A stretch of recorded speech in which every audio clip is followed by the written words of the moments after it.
Hello everyone, welcome to our scene around again.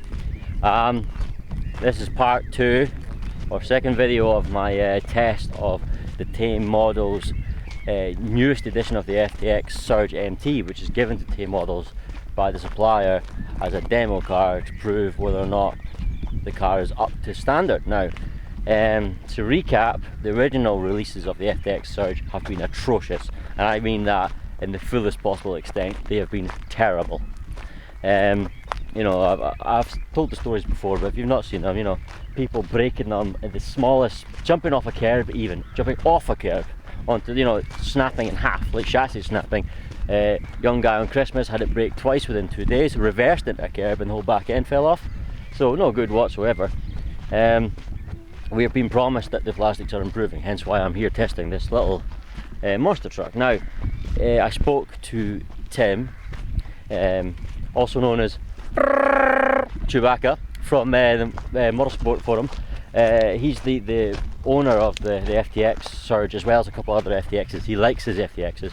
I mentioned him in the last video. He said to me that not only does he hate the Surge, but he refuses to use it. It's that bad. He's had it sitting in a box and he just refuses to use it. Not only that, he refuses to sell it because he couldn't in good consciousness sell it to someone without telling them, by the way, this is a crap car. You know, it is that bad. So the Mark 1s, the original ones, and I don't know if it's the Mark 2 or 3 or whatever, but the first releases have been you know, just set fire to your money instead. You'll get the same result. So I'm here, I'm going to test this one out and see if the qualities have improved. That's the bottom line. Is it a good car now? Is it worthy of your money? Should you buy one? It is very cheap, £80, very cheap for a ready to run. But if it's cheap and still not worth the money, then that's a big issue, isn't it? Right, before we crack on with testing it, a couple more things of note. I am running it with that horrible nose down stance I talked about in the latest video, but bear in mind I want to run it as standard, so that can be changed, and it does have adjustable off-road shocks on it. The radio system feels cheap and nasty. It feels pretty terrible, but that's not really an issue. It's comfortable enough. It only uses the 4 AA batteries. It's 2.4 GHz. It'll be fine. Now, it's spitting rain a little bit. I hope it doesn't get any heavier, because I want to try and test out the run time that you get from this car, because it comes with a 1500 milliamp hour 2-cell LiPo. Even though this is a brush system, it comes with a 2-cell LiPo. 1500 milliamp, as I said, but the charger, the slow charger it comes with, it's 0.5 in an amp. So basically, if you had a decent charger, a standard charger that you'd have if you're a hobbyist, you're charging it at exactly 1/3 of the speed you would charge it on a normal battery charger. So in other words, it'll take 3 times longer to charge it than it would on a normal battery charger. Now that sounds quite disastrous, but really it's not too bad, because when you think about the slow chargers you get some trucks and everything, especially cheap brands, you talk about 14-hour charges and stuff. That's not disastrous. It charges through the balance plug, so we'll try that. So that's okay, that's not too bad. One thing I will tell you is, before I walked out here, I did try and fire up the car to make sure it was running before coming all the way down here, and the electronics got super confused. When I switched it on, it was running backwards. I don't mean the throttle, it was reversed. I mean that as soon as it switched on, the wheels are spinning backwards. So it actually worked the right way. If you used forward on the trigger, it was making the truck go forward, and the brake wasn't working at all. It was getting confused. I tried to reverse this a few times and switch on and off. Eventually it sort of sorted itself out, but that's a little gremlin there as well. But anyway, before this rain gets too heavy, because it's spitting a little bit, I'm going to try and get a run, even if I don't get the full test in. I'm on a sort of rough sort of farm track. It's not particularly hard running, but this is a very small truck. So yeah, we'll give it a test. I'll see if I can find anything to jump off. But I did promise Alun I wasn't just going to go, oh, you know, I'm going to just do it's rubbish, so I'm going to jump it off a ramp. You know what I mean? This isn't 1/10 or 1/8 bash territory we're looking at here. This is a little truck. So yeah, let's just crack on and try it. Right, just to see if the gremlins are gone in the electronics, I'll turn the transmitter on. I need to leave it quite far from the camera because it interferes with the microphone. Plug it in.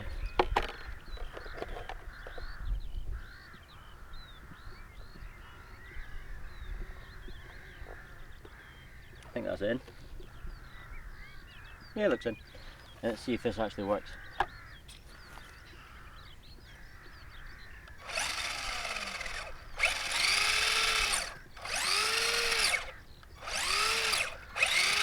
Interesting.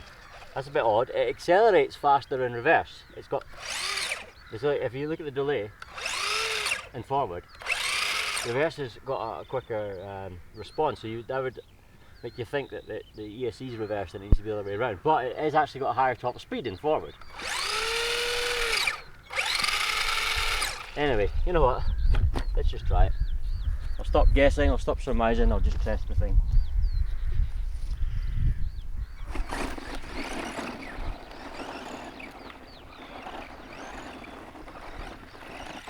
It does have a very sluggish response. It's not like it's slow, but it's like the electronics need to, it's almost like it has an electronic delay before actually igniting any power. It's sort of, it's like turbo lag or something, you know, it's weird. It feels like an ESC running in backwards, but it isn't. Because I tried reversing the ESC and it simply made the wheel spin backwards, and the motor is soldered to the ESC, the motor wires, so there is no, oh, it's just reverse motor wires, no. I then reverse the transmitters, none of that. You can't do that. Let's see. Slightly damp ground. It handles pretty good, really. I mean, it's not a team lossy or anything, but honestly, it carries its weight, what little there is, it carries it quite well. Yeah, it's not bad.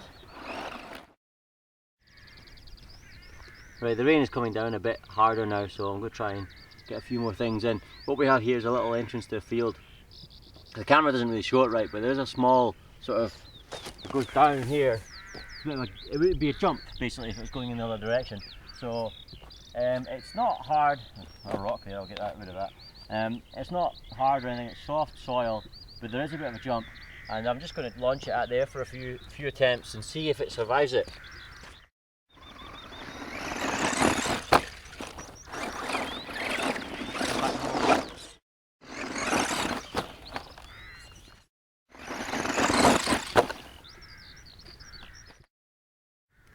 Now I know you're looking at this thinking, oh, those are ridiculous little piddly crashes.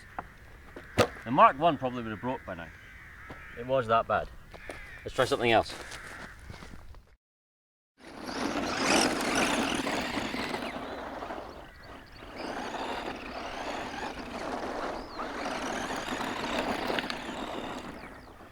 Getting slippier. It's getting slippier with the rain coming down.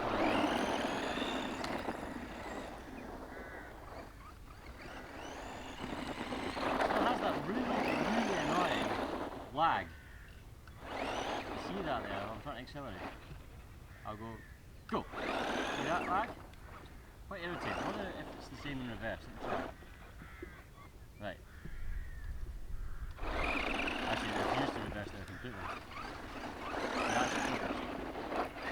It seems sometimes you have to do the double tap to get into reverse, which is quite common, but sometimes you don't, which is weird.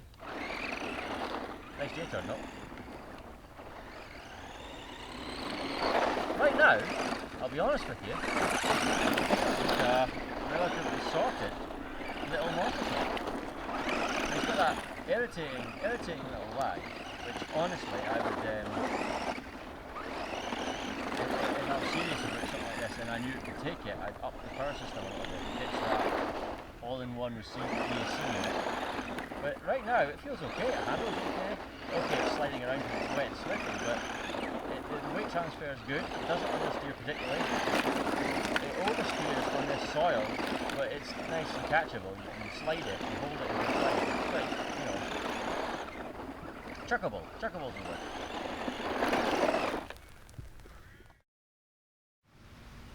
Okay, good. We found some shelter in this storage unit, so might as well see how it handles on this dirty, dusty tarmac. It's still got wet, muddy tyres.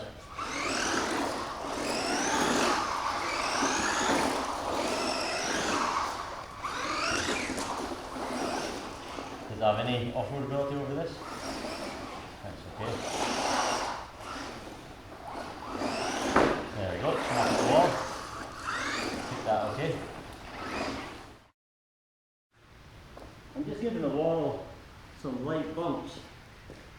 because light bumps is all it took to break the old ones.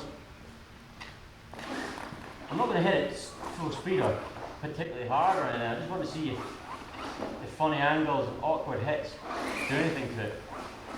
There you go. That's where as hard as little boy hit the curve in the last one. There's a big hit. Let's check it.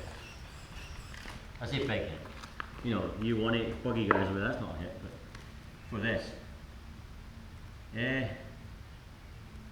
No damages yet. None so far.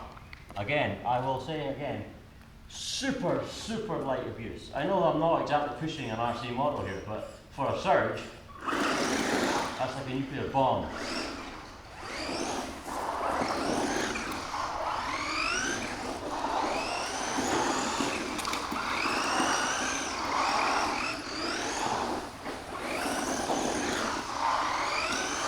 I like the handling. I do like the handling.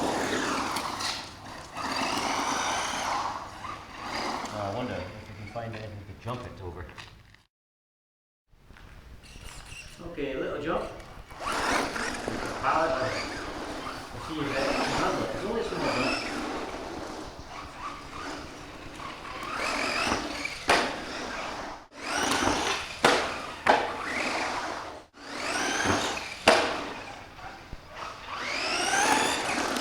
Right nose heavy on the jump, so I'm going to keep the throttle on, see if I can keep the nose up.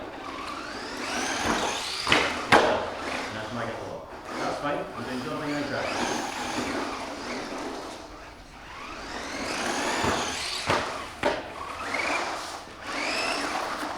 Interesting.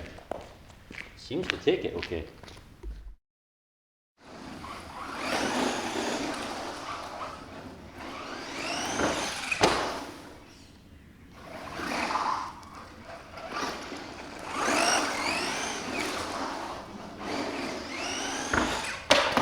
Big crash. Head over here, somersault. That was a head over here somersault. Nothing broken yet. I'm pretty confident, by what I've heard, I've never owned one, I'm pretty confident the original Surge wouldn't have broken by now. But perhaps some Surge owners could tell me in the comment video or comment section, just to let me know if you had a Surge, the original one, and it broke a lot. Has the abuse this one taken? Would it have broken your one? Another crash? Let's provide it.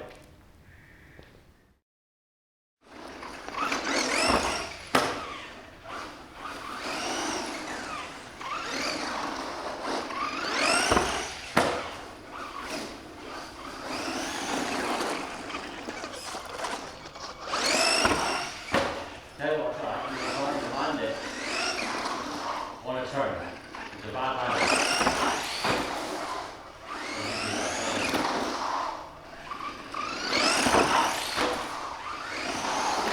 Stable in the air. No. I landed it on kilter there. Or off kilter rather.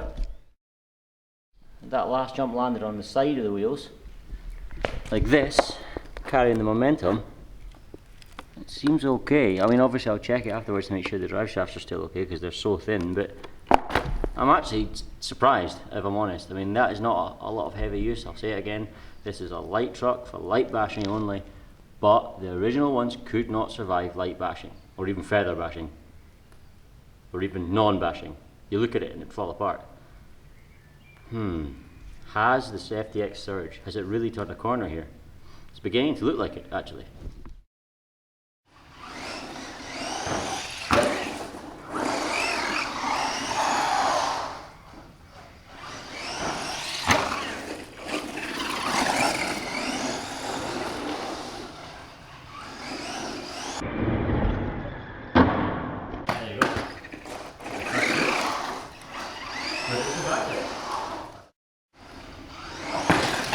There we are. Heavy crash.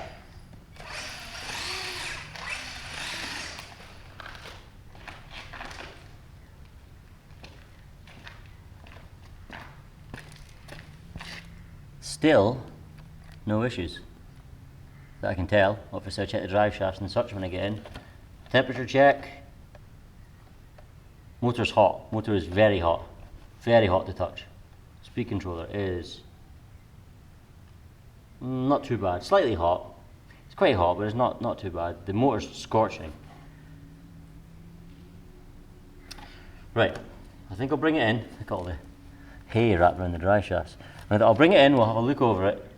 It seems quite positive, really. Maybe it's okay after all. Okay, bash over, back at home, and time to check over the truck. Now I haven't done anything, all I've done is unplugged the LiPo and picked the hay out of the drive shaft. So you're literally seeing this as I'm seeing this as we check it over. Right. Front end. I'm seeing no bent or buckled plastics or metal there. Bumper is, hold on, wait a second. The screws, I don't know if you can see it, the screws in there, see if I can get it on camera, the screws in there holding the bumper on at the back have pulled through the plastic. You see I'm lifting the bumper up, let's see if I can get it on camera, it's so difficult. Right there, both sides. I can actually lift the bumper free, look.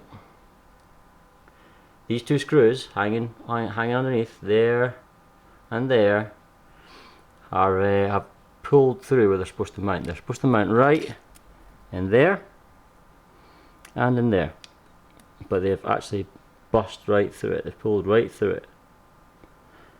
So that's the first sign of weakness. However, it's the wishbones and the actual chassis members here and the chassis itself behind this sort of I don't know what you want to call it, trellis looking thing, that was actually really weak. So it's a stone, get rid of that. That survived okay. Back end, I don't predict any problems at the back end here. No, it all looks good.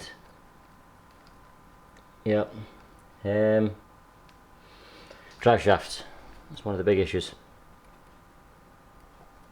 Any ones that are bent out of shape. That's the one, by the way, that was bent. I talked about the last video that this one's slightly bent. I don't know if you can see the drive shaft wobble on camera. Probably not, but that drive shaft's slightly bent. This one is marginally bent, like a tiny amount. I don't even know if it's bent beyond what it was out of the factory. These ones are fine. So, if you have a Surge, let me know, because I don't know. I've never driven one before.